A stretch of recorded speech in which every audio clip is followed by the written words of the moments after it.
Tekken 8's entire design philosophy is built around the word aggressive, not only in just the gameplay, but in the visuals and character designs as well.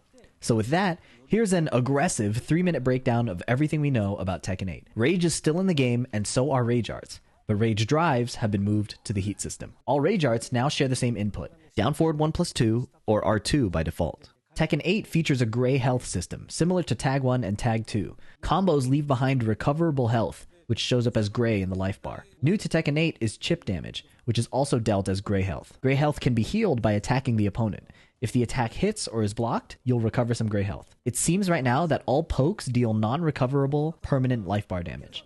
You also cannot be KO'd from chip damage. The Heat system is basically Geese Howard's max mode that every character gets once per round. It lasts 10 seconds, but the timer stops ticking for 3 situations. Your attacks are blocked, your attacks hit, or your opponent is knocked down. This means Heat mode will usually last longer than 10 seconds. There are 2 ways to go into Heat. The first is Heat Burst, which plays this short animation and does a power mid with attacker advantage. If you think it'll whiff, you can choose to cancel the attack after the charge up animation, but you'll still go into Heat state. Finally, the attack works as a combo extender, giving a Tekken 6-like bound state. The second method is a Heat Engager, an attack that on hit transitions to a forward running animation and gives huge attacker advantage.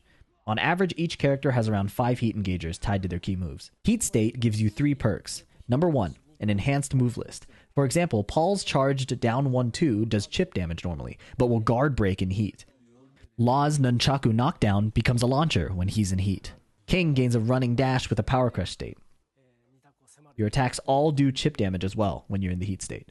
Number 2, Heat Smash. This is where the Rage Drive went. Using your Heat Smash consumes all charges of Heat energy and immediately ends your Heat state. Finally, number 3, Heat Dash. This is Tekken's new FADC. Heat Engagers and some other moves can be cancelled into a dash.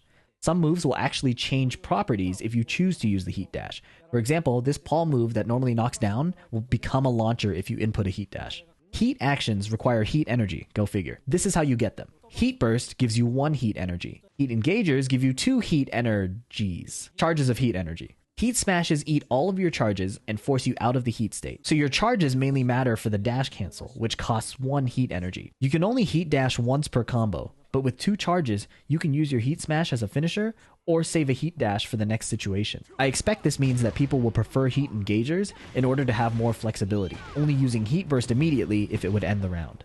Damage taken when using a Power Crush is received only as gray health, so the development team encouraged us to use it liberally. Movement works too, they added quickly as a sidebar. The Tekken team finished up the presentation by showing us a cool action game style controller assist feature. It's pretty neat. It gives casuals a way to engage with a game and get all the visual appeal without necessarily learning a bunch of execution that they might not care about if they're not going into competition. I think it'll be great if Tekken gets a lot more single player appeal because, in the past there was a lot of single player attractions. There was customization, there were the single player modes. So I'm hopeful that this game will bring those back, and this new controller scheme seems like a fun way to do that. I think the Heat system is visually gorgeous and seems really fun to attack with, but until they show us some movement capabilities, I'm pretty concerned about how this looks competitively. I'll do some more analysis as we get some more info, so leave a like and subscribe if you'd like to see that. Until then, I'll catch you in the next video. Peace.